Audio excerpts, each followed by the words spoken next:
आपको एक छोटी सी स्टोरी समझाता हूँ जिससे आपको ये डेमोक्रेसी होती क्या है समझ आ जाएगा। तो इसे ऐसे समझिए कि आपके घर में आप, आपकी बड़ी बहन, मम्मी, पापा और दादी इतने लोग रहते हैं। अब आपको दोस्तों के साथ पार्टी पे जाना है। आपने अगर पापा से पूछा कि पापा पार्टी को जाऊँ, उन्होंने कहा नहीं जा सकते, तो ये हुई डिक्टेटरशिप। लेकिन अगर पापा ने कहा रात को खाना खाते समय इस पे बात करेंगे, और फिर रात को पापा ने सबसे पूछा कि ये पार्टी को जाना चाहता है या जाना चाहती है, क्या करे, तब माँ कहेगी हाँ जाने देते हैं, दीदी भी कहेगी जाने देते हैं, दादी भी कहेगी जाने देते हैं, लेकिन पापा कहेंगे नहीं जाने देंगे। लेकिन हमारे यहाँ डेमोक्रेसी है, 3 लोगों ने आपके साथ वोट दिए हैं, इसीलिए आप पार्टी को जा सकते हो। ये हुई डेमोक्रेसी। अब पैसे का भी वही होगा कि अगर आपको पार्टी को पैसे चाहिए, पैसे तो पापा के पास है, लेकिन डेमोक्रेसी की वजह से उन्हें आपको पैसे देने पड़ेंगे, चाहे उनकी इच्छा हो या ना हो। अब आपको ये चैप्टर बहुत आसानी से समझ में आ जाएगा। चैप्टर की शुरुआत करते हैं इंडेक्स से। तो आज हमें क्या क्या देखना है। How do we assess democracy's outcome? Is the democratic government efficient? Reduction of inequality and poverty,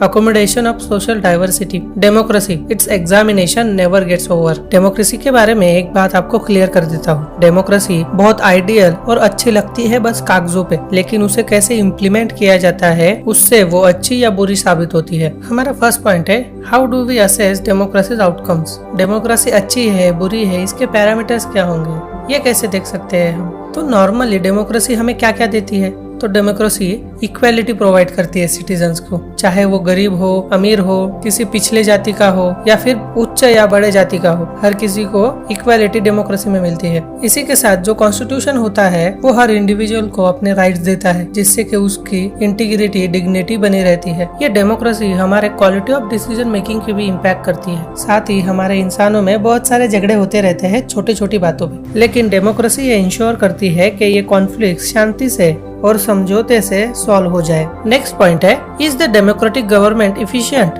देखो, अगर आपको आपके क्लास का मॉनिटर बनाया जाए, फिर आप अपने हिसाब से रूल्स बनाए और बच्चों को तंग करे, तो ये हुई डिक्टेटरशिप। इसमें आपको लोग क्या सोचते हैं इस पे ध्यान नहीं देना है, और साथ ही आप जो चीजें कर रहे हैं उसको टीचर पूरा सपोर्ट कर रही है, तो ये डिक्टेटरशिप में आप मनचाही बातें कर सकते हैं, लेकिन ये आपकी डिक्टेटरशिप गलत है। डिक्टेटर को ना तो असेंबली यानी पार्लियामेंट की कोई फिक्र होती है, ना उसके मेजोरिटी की, ना पब्लिक के ओपिनियन की, लेकिन डेमोक्रेसी में ट्रांसपेरेंसी होती है, क्योंकि डेमोक्रेसी में एक छोटा डिसीजन लेना हो तो भी सभी चीजें ध्यान में रखनी पड़ती है, लोगों का ओपिनियन, पार्लियामेंट में मेजोरिटी और बहुत कुछ। लेकिन जब ये डिसीजन हो जाता है तब उससे ज्यादा से ज्यादा लोग खुश होते हैं। किसी को नाराज करके, दुखी करके खुद के लिए अच्छे डिसीजंस डेमोक्रेसी में नहीं लिए जाते। यहाँ पर अकाउंटेबिलिटी होती है और ट्रांसपेरेंसी भी होती है। अब आप पूछोगे अकाउंटेबल और ट्रांसपेरेंसी क्या है? तो देखिए, कुछ साल पहले कृषि कानून आए थे जिसपे सरकार बहुत अड़ी हुई थी, लेकिन सरकार को बाद में वो कानून वापस लेने पड़े। क्यों? क्योंकि सरकार उस कानूनों के प्रति अकाउंटेबल है, और लोगों का कहना है कि सरकार ने ये कानून बनाते वक्त ट्रांसपेरेंसी नहीं रखी। जिन पे ये कानून लागू होंगे उनसे बात नहीं की। ये है डेमोक्रेसी की ताकत। यहाँ पर अगर डिक्टेटरशिप होती तो आपको पता है कि किसी भी तरह से वो कानून लागू हो जाते, लोगों को मानने पड़ते।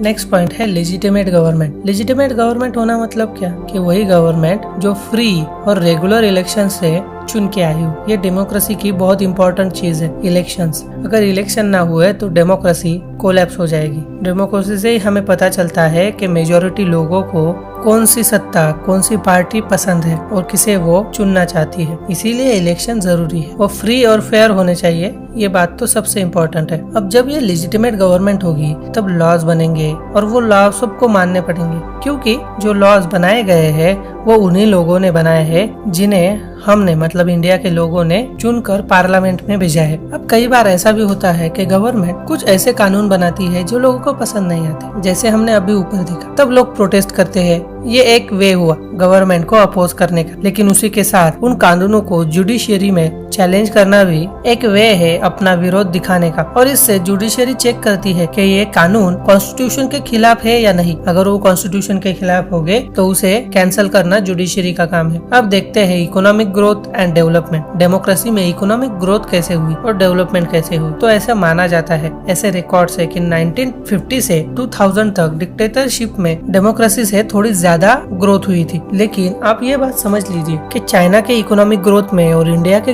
इकोनॉमिक ग्रोथ में बहुत फर्क है। हमारी इकोनॉमिक ग्रोथ हुई है लेकिन हमने किसी के ह्यूमन राइट्स को दबाया नहीं है, लेकिन चाइना में लोगों के ह्यूमन राइट्स को दबाया जाता है। हालांकि उनकी इकोनॉमिक ग्रोथ हमसे ज्यादा हुई है लेकिन वहाँ पे लोगों के राइट्स पे और उनके फ्रीडम पे बहुत ज्यादा पाबंदी है। अब किसी भी देश की इकोनॉमिक ग्रोथ किन चीजों पे डिपेंड करती है? तो उनकी पॉपुलेशन कितनी है, पूरे ग्लोबल में सिचुएशन कैसी है, उनकी दूसरे देशों से संबंध कैसे है और उनकी इकोनॉमिक पॉलिसी कैसी है। इन चीजों पे उनकी इकोनॉमिक ग्रोथ डिपेंड है। और डाटा हमें ये दिखाता है कि डिक्टेटरशिप हो या डेमोक्रेसी, इकोनॉमिक ग्रोथ में बहुत छोटा डिफरेंस है। इसीलिए डेमोक्रेसी कभी भी अच्छी है क्योंकि वो इंसान को इंसान की तरह देखती है, उनका शोषण नहीं करती। जबकि चाइना में इकोनॉमिक ग्रोथ तो होती है लेकिन वहाँ के लोगों का शोषण भी होता है। Reduction of inequality and poverty. अब देखिए भाई, डेमोक्रेसी इसी बिना पे चल रही है कि यहाँ पे पॉलिटिकल इक्वलिटी रहेगी, हर कोई यहाँ पे पॉलिटिकली इक्वल रहेगा, कोई भी यहाँ पे चुनाव लड़ सकता है और बड़ी बड़ी पॉलिटिकल पोस्ट पे बैठ सकता है। लेकिन डेमोक्रेसी के साथ हमारे यहाँ पे इकोनॉमिक इक्वलिटी आई क्या? तो नहीं। पिछले कुछ सालों में हमने बहुत तरक्की की है लेकिन वो तरक्की इनइक्वल है। गरीब और गरीब होते जा रहे हैं और अमीर होते जा रहे हैं और उनमें जो गैप है वो बढ़ता जा रहा है और एक दिन इससे सोसाइटी कोलैप्स हो सकती है। नेक्स्ट पॉइंट है अकोमोडेशन ऑफ सोशल डाइवर्सिटी। अब इंडिया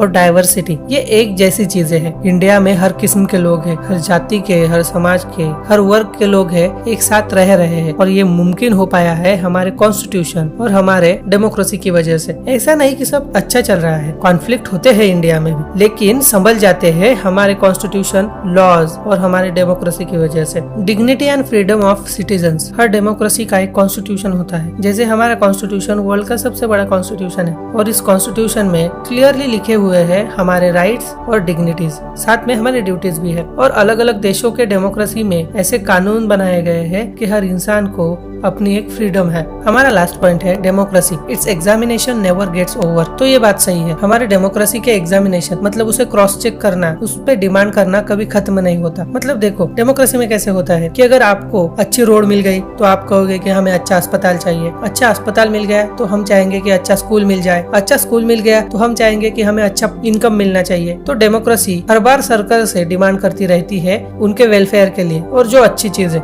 हमारे बेनिफिट के लिए सरकार रिस्पॉन्सिबल है और उनसे हमने डिमांड करनी चाहिए। लेकिन डेमोक्रेसी में यह हम कर सकते हैं। डिक्टेटरशिप या फिर दूसरे जो पॉलिटिकल थेरीज है वहाँ पर हम ऐसी डिमांड्स ज्यादा नहीं कर सकते या फिर ये सभी डिमांड पूरे होंगी ये हम इंश्योर नहीं कर सकते। इसीलिए डेमोक्रेसी बेस्ट है और इसी तरह यह हमारा चैप्टर खत्म होता है।